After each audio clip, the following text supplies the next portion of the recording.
দেশের 2 জেলায় সড়ক দুর্ঘটনায় 16 জন নিহত ও 10 জন আহত হয়েছেন। টাঙ্গাইলের কালীহাতিতে রড বোঝাই ট্রাক উল্টে খাদে পড়ে 15 জন নিহত হয়েছেন। এ ঘটনায় আহত হয়েছেন আরও 7 জন। ভোর 5টার দিকে ঢাকা টাঙ্গাইল যমুনা সেতু মহাসড়কের সরাতৈল এলাকায় এই দুর্ঘটনা ঘটে। আহতদের জেলার জেনারেল হাসপাতালে ভর্তি করা হয়েছে। নিহতদের সবার বাড়ি উত্তরাঞ্চলে। ঈদের আনন্দ ভাগাভাগি করতে কম ভাড়ায় তারা ট্রাকের যাত্রী হয়েছিলেন। তাৎক্ষণিকভাবে তাদের পরিচয় জানা যায়নি। এদিকে ভোরে ঢাকা মাওয়া এক্সপ্রেসওয়ের মুন্সিগঞ্জের শ্রীনগরে আলাদা দুটি সড়ক দুর্ঘটনায় 1 জন নিহত ও 3 জন আহত হয়েছেন।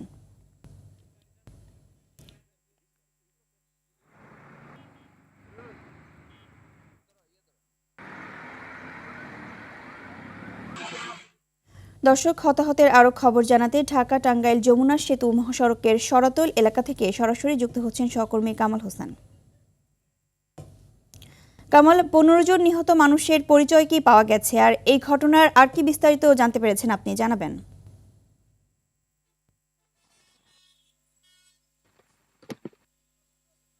জি, ধন্যবাদ। তো আজ ভোর 4:30টার দিকে ঢাকা টাঙ্গাইল যমুনা সেতু মহাসড়কে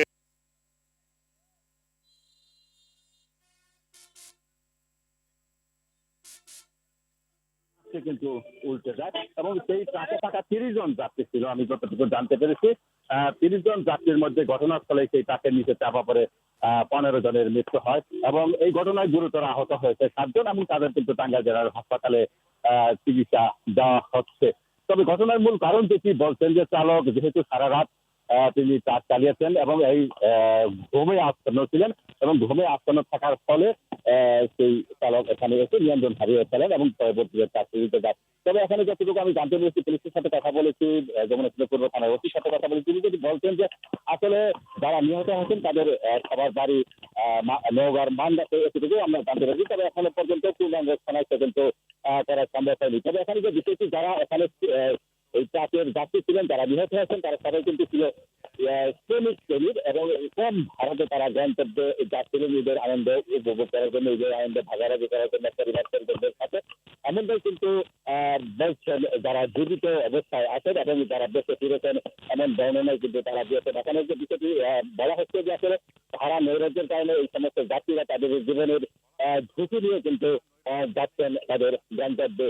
প্রতিটি যে গণপরিবহন রয়েছে সেই গণপরিবহনগুলিতে কিন্তু 2 থেকে 3 গুণ বা 4 গুণ বেশি ভাড়া নেওয়া হচ্ছে। আর এই বেশি ভাড়া যাতে না দিতে হয় যারা রয়েছেন, তারা এই সব মজুরি ঢাকা সহ বিভিন্ন জায়গায় তারা চাকরি করেন এবং এই কম ভাড়া দিয়ে তারা পরিবার নিয়ে কিন্তু ঈদ আনন্দ উপভোগ করতে গন্তব্যে যাচ্ছেন। মোট কথা যে ভাড়া নৈরাজ্যের কারণে কিন্তু এই সমস্ত জাতীয় ট্রাকে আহরণ করেন। আমি সড়কে সকাল থেকে রয়েছি, যতটুকু দেখেছি যে অধিকাংশ যে ট্রাকগুলো সকাল থেকে রয়েছি, যতটুকু দেখেছি যে অধিকাংশ যে ট্রাকগুলো ঢাকায় গরু নিয়ে যাচ্ছে এবং সেই বেশিরভাগ ট্রাকগুলো কিন্তু পরবর্তীতে যাত্রী নিয়েই তারা গন্তব্যে যাচ্ছেন, বাড়ি ফিরছেন।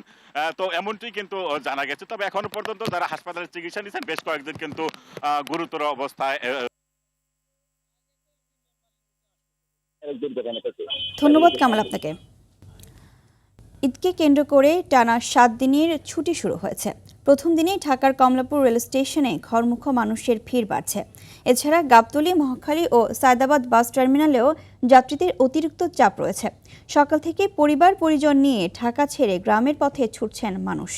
ঈদযাত্রাকে নিরাপদ, টিকিট কালোবাজারি ও অতিরিক্ত ভাড়া আদায়ের দৌরাত্ম্য বন্ধ করতে টার্মিনাল এলাকায় আইনশৃঙ্খলা বাহিনীর সরব উপস্থিতি রয়েছে।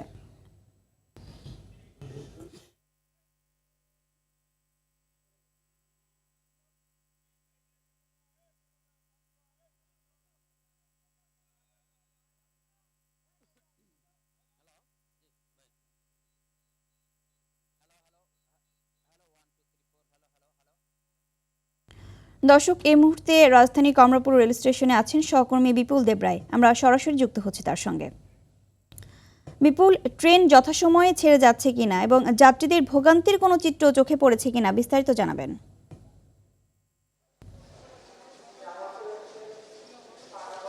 এবার ঈদুল আজহাকে কেন্দ্র করে গত 2 দিন ধরে অর্থাৎ আজকে তৃতীয় দিনের মতো ঈদযাত্রার ট্রেন রাজধানী ছেড়ে যাচ্ছে এবং আজকে সকাল থেকে এই পর্যন্ত প্রায় 17টিরও অধিক ট্রেন ইতিমধ্যে ছেড়ে গেছে।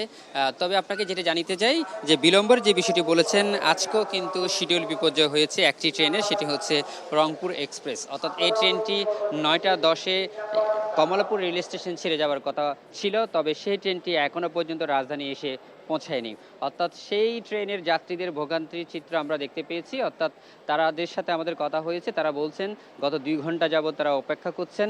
অর্থাৎ 9টা 10-এ যে ট্রেনটি যাওয়ার কথা ছিল, অধিকাংশ যাত্রী এর আরও 1 ঘন্টা আধা ঘন্টা আগে স্টেশনের প্ল্যাটফর্মে এসে অপেক্ষা করছেন। তবে সেই ট্রেনটি এখনও পর্যন্ত রাজধানীর যে প্ল্যাটফর্ম অর্থাৎ কমলাপুর রেল স্টেশনে আসার কথা, সেই ট্রেনটি এখনও আসেনি। সেক্ষেত্রে ওই সব যাত্রীদের ভোগান্তি একেবারে চরমেই বলা যায়। এবং আমরা স্টেশন মাস্টারের সাথে কথা বলেছি, তারা আমাদেরকে জানিয়েছেন এই ট্রেনটি আসার পরেই অর্থাৎ এটা ছাড়ার সিদ্ধান্ত হবে। তবে একটা আনুমানিক আমরা সময় পেয়েছি, সেটা হচ্ছে 15-11টার দিকে এই ট্রেনটি হয়তো রাজধানী ছেড়ে যেতে পারে। এছাড়া অন্যান্য যে বিষয়টি সেটি হচ্ছে গতকাল রাতেও আমরা দেখেছি যে অব্যবস্থাপনার যে চিত্র সেটি ফুটে উঠেছিল। অর্থাৎ বিশেষ করে যারা বিনা টিকিটে যারা যাত্রী, তারা কিন্তু এই ট্রেন যাত্রায় অনেকটা ভোগান্তি সৃষ্টি করছে এমনটা দাবি করেছেন। যারা টিকিটপ্রাপ্ত যারা রয়েছে তারা বলছেন, তারা আমাদেরকে জানিয়েছেন যে আসলে টিকিট চেকিংয়ের মাধ্যমে যাতে সঠিক যাত্রীদেরকে ট্রেনে ওঠার জন্য যে ব্যবস্থাপনা সেটি যাতে করা হয়, এবং যাত্রীরা আরও দাবি করেছেন যাতে এটা ঢোকার সময় যাতে প্রশাসনের যেতে কড়াকড়ি নজরদারির মধ্যে দিয়ে সেটা আইন শৃঙ্খলার মধ্যে দিয়ে আনতে পারে, এমনটা তারা দাবি জানিয়েছেন। তো এই ছিল আমার কাছে সর্বশেষ তথ্য। ধন্যবাদ আপনাকে। নারীর টানে ছুটছেন ঘরমুখ মানুষ। অন্যান্য দিনের চেয়ে গণপরিবহনের চাপ বেড়েছে দ্বিগুণ। অভিযোগ উঠছে গণপরিবহনের স্বাভাবিক ভাড়ার চেয়ে অতিরিক্ত ভাড়া আদায় করা হচ্ছে। এতে ঝুঁকি নিয়ে ট্রাক, পিকআপ, মোটরসাইকেল যোগে বাড়ি ফিরছেন অনেকে। এদিকে উত্তরবঙ্গের 25 জেলার মানুষের একমাত্র প্রবেশমুখ কালিয়াকৈর চন্দ্রাতে সকাল থেকেই ঘরমুখী মানুষের উপচে পড়া ভিড় লক্ষ্য করা গেছে। একই চিত্র ঢাকার আশুলিয়ার নবীনগর চন্দ্রা মহাসড়কেও।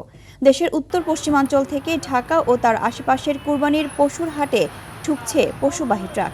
এতেও বাড়ছে যানজট, মন্থর হচ্ছে যানবাহনের গতি।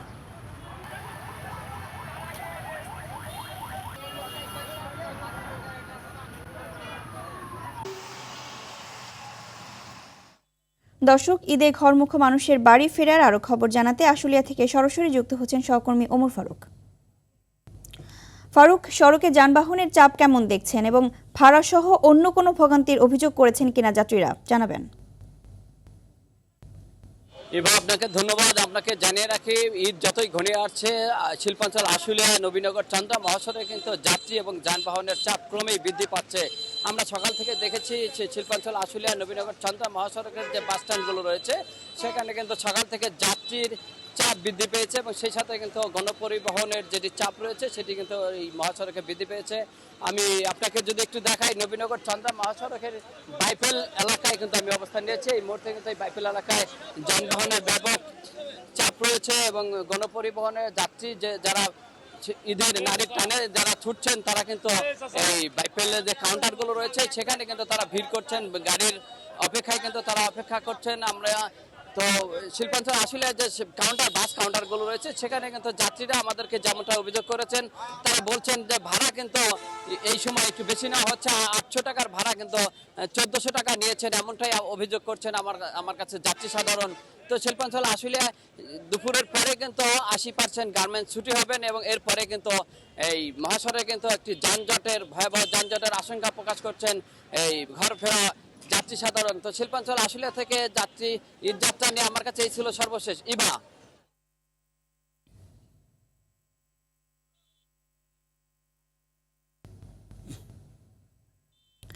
ধন্যবাদ আপনাকে। কুরবানির ঈদকে সামনে রেখে রাজধানীর অস্থায়ী পশুর হাটগুলো ধীরে ধীরে জমতে উঠতে শুরু করেছে। দেশের বিভিন্ন অঞ্চল থেকে পাইকার ও খামারিরা গরু নিয়ে আসছেন হাটে। তবে ক্রেতাদের উপস্থিতি থাকলেও বেশিরভাগই এখনও দাম যাচাই করে ফিরে যাচ্ছেন। ব্যবসায়ীদের আশা, প্রতি বছরের মতো এবারও ঈদের শেষ মুহূর্তে বেচাকেনা জমে উঠবে। এদিকে পশুর দাম নিয়ে ক্রেতা ও বিক্রেতাদের মধ্যে মিশ্র প্রতিক্রিয়া দেখা যাচ্ছে। হাটের নিরাপত্তা নিশ্চিত করতে আইনশৃঙ্খলা বাহিনীর সদস্যরা নিয়েছেন বাড়তি ব্যবস্থা। জাল টাকা শনাক্তে ব্যাংকের পক্ষ থেকে বসানো হয়েছে বিশেষ মেশিন। পাশাপাশি নিরাপদে টাকা জমা দেওয়ার সুবিধায় রাখা হয়েছে ব্যাংকিং ব্যবস্থাও।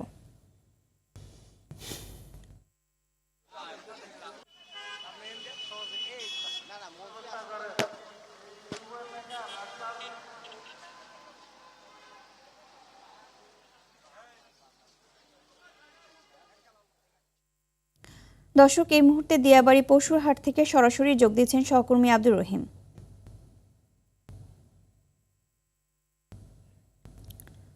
রহিম, হাটে পশুর আমদানি কেমন দেখছেন? ক্রেতা বিক্রেতারা কি বলছেন জানাবেন।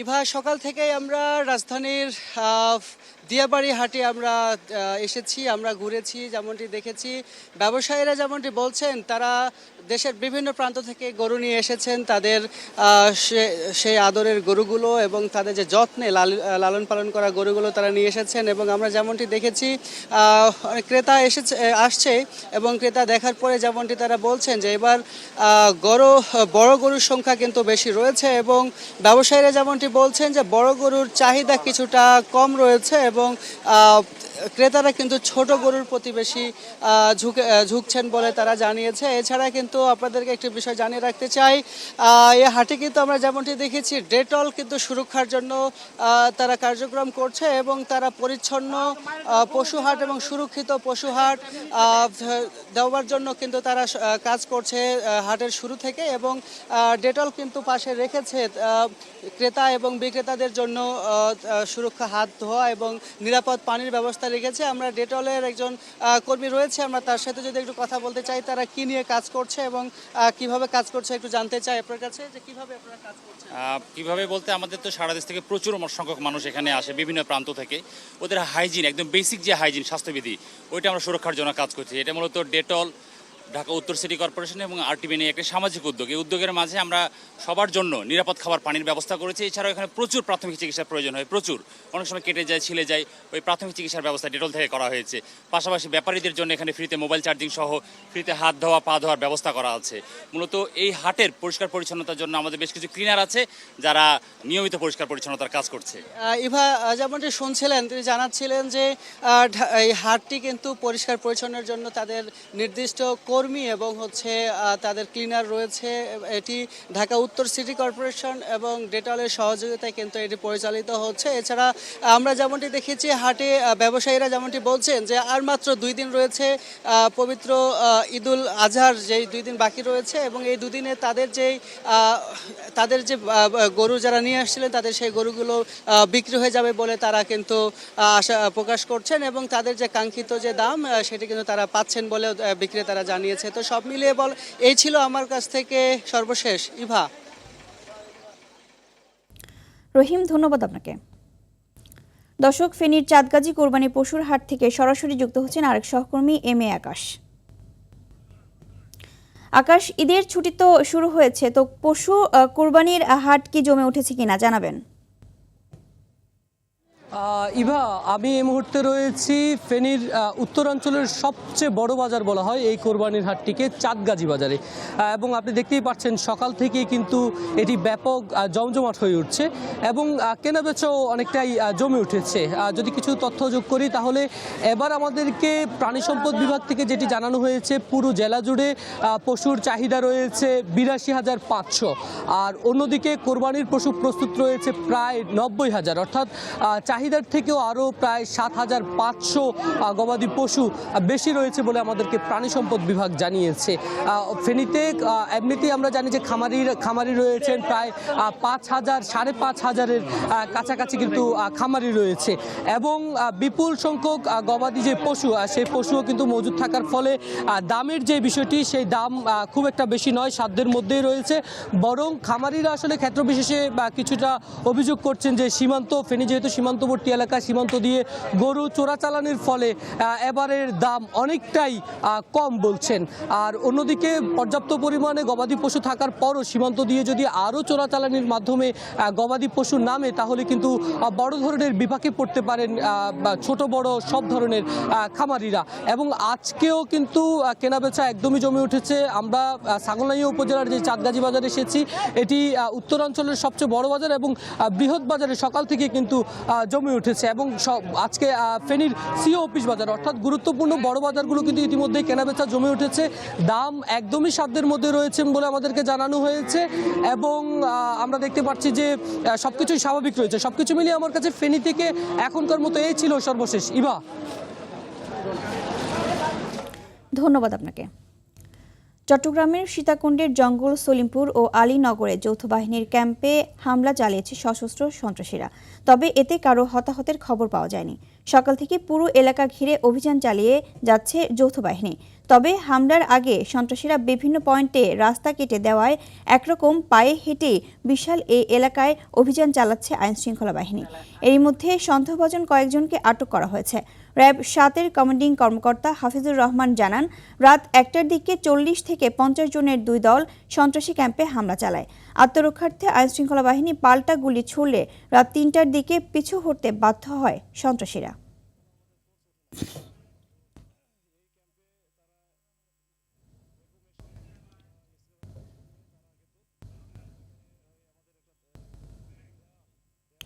দর্শক, এই মুহূর্তে আইনশৃঙ্খলা বাহিনীর পক্ষ থেকে কথা বলছেন সাংবাদিকদের সঙ্গে। আমরা সরাসরি চলে যাচ্ছি সেখানে। প্রোডাকশন না দিতে পারে বা পুলিশ যেন না যেতে পারে, যেহেতু আমাদের ওই আলীনগর স্কুলে ওখানে পুলিশ, র্যাব, এপিবিএন, আরআরএফ আছে, তারা যেন ওখানে না যেতে পারে এই জন্য তারা কিন্তু মূলত ওদের ইয়েটা প্রোডাকশন মানে আমাদের এই স্কুলের উপরে ওদের মূল টার্গেটটা ছিল। তো স্কুল লক্ষ্য করে 2-1টা গুলিও করে 2-1 রাউন্ড। এর গুলি করার পরপরে আমাদের ওখানে যারা অফিসার ফোর্স ছিল তারা কিন্তু এটার শক্ত প্রতিরোধ গড়ে তোলে এবং বেশ কিছু রাউন্ড, বিশেষ করে 114-15 রাউন্ডের মতো গুলি তারা কিন্তু ছোড়ে। তো এটার প্রেক্ষিতে আমরাও এর মধ্যে ইতিমধ্যে চলে আসি। তো আমরা এবং র্যাবের অতিরিক্ত যে টিম, তো আমরা যাওয়ার সময় আমরা দেখি তো এখানে ভাঙা অবস্থায়, তারপর আমরা হেঁটেই চলে যাই। তো যাওয়ার পরে মোটামুটি 4টা, 4:30 দিকে তারা কিন্তু ওইখান থেকে আমাদের যাওয়া এবং ওইখানকার প্রতিরোধ এই দুইটা টিকতে না পেরে তারা কিন্তু চলে যায় হচ্ছে পাহাড়ের দিকে, দ্রুত পালায় যায়। এর মধ্যে তারা যে এক্সকাভেটর মেশিন নিয়ে গেছিল, ভেকু মেশিন, ড্রাম ট্রাক, মোটরসাইকেল 2টা, এরকম মনে হয় সব মিলে ট্রাকও আছে। তো এগুলো 5-6টা আমরা জব্দ করি। কিন্তু এই অভিযানে অ্যারেস্ট আছে কিনা অথবা হচ্ছে এখনকার একটু ফলাফল যদি আপডেট করতে। না, এখন আমাদের হচ্ছে কোনো ক্যাজুয়ালিটি হয় নাই। একটা হচ্ছে বিষয় পুলিশের ওইরকম কোনো ক্যাজুয়ালিটি হয় নাই। আর অস্ত্র উদ্ধার বা ওদের ধরা বা ওইরকম কোনো কিছু আমরা জিজ্ঞাসাবাদের জন্য ওইখানকার কিছু লোকজনকে আমরা সন্দেহভাজনভাবে অ্যারেস্ট করেছি বা হেফাজতে নিয়েছি। তাদের আমরা যাচাই বাছাই করে যদি মনে হয় তারা এই ঘটনার সাথে জড়িত ছিল বা জড়িত থাকে তাহলে আমরা তাদেরকে আইনগত ব্যবস্থা নিব, আর যদি না থাকে তাহলে তো তাদেরকে আমরা ছেড়ে দেবো মুসলেকান দিয়ে। স্বরাষ্ট্রমন্ত্রী মহোদয়ের একটা ট্যুর আছে খুব ইমিডিয়েটলি, এটা আপনারা থ্রেট মনে করেন কিনা যে এই সময় আসলে এটা চ্যালেঞ্জ করার মতো অনেকটা? এটা আসলে এই জায়গাটা তো আসলে তাদের একটা দীর্ঘদিনের একটা সাম্রাজ্য ছিল। তো তাদের একটা বিরাট একটা এটা ইন্টারেস্টের বিষয়, এখানে বেনিফিটেড হতো এখানকার অনেক লোকজনই, বিশেষ করে যারা এই যে সন্ত্রাসী কার্যক্রম বজায় রেখেছিল। তো তাদের এই সাম্রাজ্য তো আসলে একদিনে এতদিনের নিয়ন্ত্রণ এই খুব সহজে ইয়ে করা মুশকিল। আমরা চেষ্টা করে যাচ্ছি। তো এটা আমাদের যখন যে সরকারের যে প্ল্যান আছে সেই প্ল্যানগুলো যদি বাস্তবায়ন করা যায় আস্তে আস্তে, তাহলে এটা থাকবে না। এটা হয়তো এখন মনে হচ্ছে যে তারা একটু নাড়াচাড়া দিচ্ছে, নাড়াচাড়া দিয়ে আসলে লাভ হবে না। আপনি সদ্য পুলিশ সুপার হিসেবে যোগ দিয়েছেন, এটা আপনি আসলে আপনার জন্য একটা বড় চ্যালেঞ্জ অথবা আপনার দেশের সুনামের সঙ্গে দায়িত্ব পালন করেছেন, এটি আসলে কতটা চ্যালেঞ্জ মনে করেন? এটা তো আসলে আমাদের জন্য মানে আমার জন্য বিশেষ করে। দর্শক, জঙ্গল সলিমপুর নিয়ে ব্রিফ করছিলেন, আমরা শুনছিলাম। দর্শক, এ বিষয়ে আরো জানাতে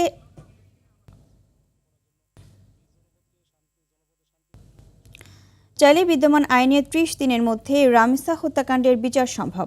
তবে পুলিশের গাফিলতি বিচার ধীরগতির প্রধান কারণ বলে মন্তব্য করেছেন বাংলাদেশ হিউম্যান রাইটস ফাউন্ডেশনের চেয়ারম্যান অ্যাডভোকেট এলিনা খান। আর সাজা বাস্তবায়নে দেরির ক্ষেত্রে সরকারি আইনজীবী ও উচ্চ আদালতের কালক্ষেপণকে দুষলেন জ্যেষ্ঠ আইনজীবী ফাউজিয়া করিম। জি এ মাহমুদের রিপোর্ট। আমার মাসুমের বাচ্চাটা কি অপরাধ করছে নির্মম ভাবে। পল্লবীতে ধর্ষণ ও হত্যার শিকার শিশু রামিসার বাবার আর্তনাদ। নৃশংস এই হত্যাকাণ্ডের দ্রুত বিচারের দাবিতে ক্ষোভে ফুঁসছে দেশ। সোচ্চার রাষ্ট্রের আইনশৃঙ্খলা বাহিনী, আশ্বাস রাষ্ট্রপ্রধানেরও। এই অন্যায়ের সাথে যে জড়িত তার বিচার আমরা আগে করতে চাই। তবুও শঙ্কা, বিচার হবে তো? এটা বড় যুবক 15 দিন, এরপর আরেকটা বড় কোনো ঘটনা পড়বে, এটা ধাপ করে চলে যাবে, শেষ। শঙ্কাটা মূলত অতীতের বিচারহীনতা ও বিচারে দীর্ঘসূত্রিতা থেকে। তথ্য বলছে গেল 16 মাসে সারা দেশে 580 জন শিশু ধর্ষণের শিকার হয়েছে। 1.5 যুগে 1.5 লক্ষাধিক ধর্ষণ মামলায় সর্বোচ্চ সাজা হয়েছে মাত্র 5 জনের। যদিও কঠোর আইন আছে, গ্রেপ্তারকৃত আসামিরা দোষ স্বীকারও করছে, তবুও বিচার দ্রুত করা যাচ্ছে না। কিন্তু কেন? ডিএনএ টেস্টিং হয়েছে কিনা, সিমেন্স ঠিক আছে কিনা, মেডিকেল পরীক্ষা ঠিক আছে কিনা, সাক্ষী আছে কিনা, এগুলো না হলে তো হবে না। আপনি এখানে শেষ কথা বলছেন, আসল কথা তো একদম সর্বোচ্চ বিচারালয়ে আপনার বিচার হবে। তো সর্বোচ্চ বিচারালয়ে যেতে যেতেই তো আপনাকে 20 বছর কাটাতে হয়। রামিসা ধর্ষণ ও হত্যাকাণ্ডে এবার দাবি উঠেছে জনসম্মুখে দ্রুত বিচার সম্পন্নের। যদিও বিদ্যমান আইনেই জন আকাঙ্ক্ষা পূরণ করা সম্ভব বললেন এই আইনজীবী। পুলিশের হাত দিয়ে সুরতার report, postmortem report, DNA test, everything যখন কমপ্লিট হয় তখন এটা বিচারালয়ে যায়। বিচারালয়ে যখন যায় তখন সেখানে পিপি সাহেব থাকেন, এপিপি সাহেব থাকেন এবং সাক্ষী, জাজ, বিচারকরা সবাই মিলে এই মামলাটাকে তখন শেষ করতে পারে এবং সেটা করতে পারে। মানে অসম্ভব কিছু না যে এটা দ্রুত করা যাবে না। তবে অপরাধ বিশেষজ্ঞের মতে ধর্ষণের মতো অপরাধ রুখতে দ্রুত বিচারের পাশাপাশি সামাজিক মূল্যবোধ গড়ে তুলতে হবে, দায়িত্ব নিতে হবে সবার। যখন কোনো একটা ঘটনার সৃষ্টি হয় তখন আমরা যতটা গতি নিয়ে আলাপ আলোচনা করি, যতটা দ্রুততার সাথে নিষ্পত্তির আশ্বাস কিংবা প্রতিশ্রুতি ব্যক্ত করি, আরেকটি ঘটনা ঘটলে আমরা পূর্বের ঘটনাটা ভুলে যাই। এই মানসিকতা পরিহার করা প্রয়োজন। রামিসা হত্যার বিচার দ্রুত শেষ করে দায়ীদের দৃষ্টান্তমূলক শাস্তি দেওয়া হবে, নিশ্চিত করা হবে নারী, শিশুসহ প্রতিটি নাগরিকের সুরক্ষা ও নিরাপত্তা। এমনটাই প্রত্যাশা সবার। শুরু থেকে যদি একটু কঠিন শাস্তি হইতো তাহলে বাচ্চাদের নির্যাতন হইতো না। GM Mahmud, RTV, Dhaka. তিনি এসেছিলেন আগুনের মশাল হাতে, অন্যায়ের বিরুদ্ধে উচ্চারণ করেছিলেন বিদ্রোহের বজ্রধ্বনি। আবার ভালোবাসার ভাষায় ছুঁয়ে গেছেন কোটি মানুষের হৃদয়ের গভীরতম অনুভব। তিনি আর কেউ নন, জাতীয় কবি কাজী নজরুল ইসলাম, যার কবিতায় ছিল বিদ্রোহের আগুন, গানে ছিল প্রেমের মাধুর্য, আর দর্শনে ছিল সাম্য ও মানবতার আহ্বান। জাতীয় কবির জন্মজয়ন্তীতে তার জীবন, সংগ্রাম আর অমর সৃষ্টিকে ঘিরে শাকিলা করিমের প্রতিবেদন।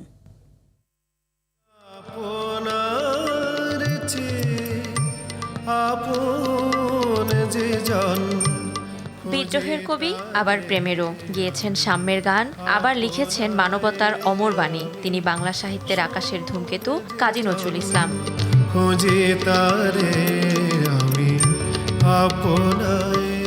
1899 সালের 24 মে পশ্চিমবঙ্গের আসানসোলের চুরুলিয়া গ্রামে জন্ম নেয়া নজরুলের শৈশব ছিল দারিদ্র্য আর সংগ্রামের। ছিলেন মুয়াজ্জিন, হয়েছেন শিক্ষক, সে সব ছেড়ে হলেন লেটো দলের সদস্য, রুটির দোকানে কাজ নেওয়া, সেনাবাহিনীতে যোগদান, পরে সাংবাদিক, গীতিকার, সুরকার, গায়ক, কোথায় নেই তার পদচারণা। প্রথম বিশ্বযুদ্ধের সৈনিক জীবন শেষে কলম ধরেন বিদ্রোহের ভাষায়। 1922 সালে তার প্রকাশিত বিদ্রোহী কবিতা যেন কাঁপন ধরিয়েছিল পুরো বাংলা সাহিত্য অঙ্গনে। লিখেছেন গাহি সাম্যের গান, মানুষের চেয়ে বড় কিছু নাই, নহে কিছু মহিয়ান। জীবনের শেষ অধ্যায়ে নির্মম অসুস্থতা কেড়ে নেয় তার কণ্ঠ ও বাক শক্তি। দুরন্ত তেজস্বী সৃষ্টিমাতাল এই শিল্পী ছুটে বেরিয়েছেন দেশের নানা প্রান্তে। বিশ্বটাকে তিনি দেখতে চাইতেন আপন হাতের মুঠোয় পুরে। কবির সব চঞ্চলতা স্থির হয়েছে ঢাকায় এসে। কবি তার জীবনের শেষ সময় কাটিয়েছেন ঢাকার ধানমন্ডির 28 নম্বর সড়কের 330 নম্বর বাড়িতেই। 1972 সালের 24 মে অসুস্থ কবিকে দেশে এনে তৎকালীন সরকার ঘোষণা করে জাতীয় কবি হিসেবে। সেই থেকে কবির ঠিকানা এই বাড়িটি, যা আজকের নজরুল ইনস্টিটিউট। কীর্তন ভজন খোঁজেন, কাজী নজরুলের গানে পাবেন। আপনি যদি ফোক অঙ্গের গান চান, কাজী নজরুলে পাবেন। রাগ প্রধান হলেও আপনি কাজী নজরুল। কাজী নজরুল এমন কোনো দিক নেই যে কাজী নজরুল ইসলামের গানে নেই। ছোট ছোট বাচ্চারা পুতুল খেলে, ওদের মাঝে সে গান নিয়ে আসছে কি, মোরা এক বৃন্তে দুটি কুসুম হিন্দু মুসলমান। আমরা চেষ্টা করি এখানে নজরুলকে নিয়ে বেঁচে থাকার, যে আমরা আছি এখনো, আমাদের পদচিহ্ন এখানে রেখে যাওয়ার। কবি চিরবিদায় নিলেও তার গানের সুরে বলে গেছেন তিনি তার বিপুল সৃষ্টির মাঝে বেঁচে থাকবেন প্রকৃতি ও অনুভূতির অংশ হয়ে। আমি চিরতরে দূরে চলে যাব, তবু আমারে দেব না ভুলিতে। বিদ্রোহ আর ভালোবাসার অনল জ্বালিয়েছেন, শিখিয়েছেন শব্দকে অস্ত্র বানিয়ে অন্যায়ের বিরুদ্ধে মাথা উঁচু করে বাঁচতে। শতবর্ষ পরেও সেই অনল আজ আরও দীপ্ত। জীবদ্দশায় চাওয়া ছিল মসজিদেরই পাশে আমার কবর দিও ভাই, আমি যেন গড়ে থেকেও মুয়াজ্জিনের আজান শুনতে পাই। চেয়েছিলেন, পেয়েছেনও। শুভ জন্মদিন হে দীপ্ত চেতনার প্রতীক, শুভ জন্মদিন গান কবিতার বুলবুল, শুভ জন্মদিন কবি নজরুল। জাতীয় কবি সমাধি থেকে শাকিলা করিম, RTV, ঢাকা। আজ থেকে শুরু হচ্ছে পবিত্র হজের মূল আনুষ্ঠানিকতা। হজযাত্রীদের মিনা যাওয়ার মধ্য দিয়ে শুরু হয় এই আনুষ্ঠানিকতা।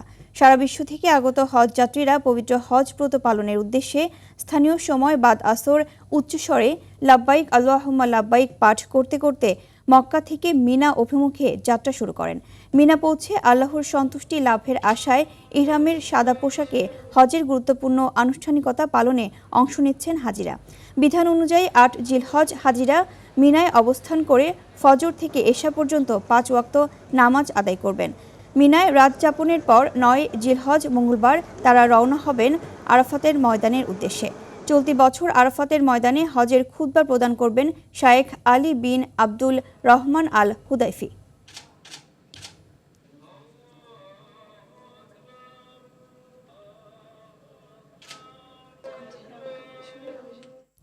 দর্শক, সকালের সংবাদ এ পর্যন্তই। মধ্যাহ্নের সংবাদ দুপুর 12টায় দেখার আমন্ত্রণ রইল। ধন্যবাদ সবাইকে।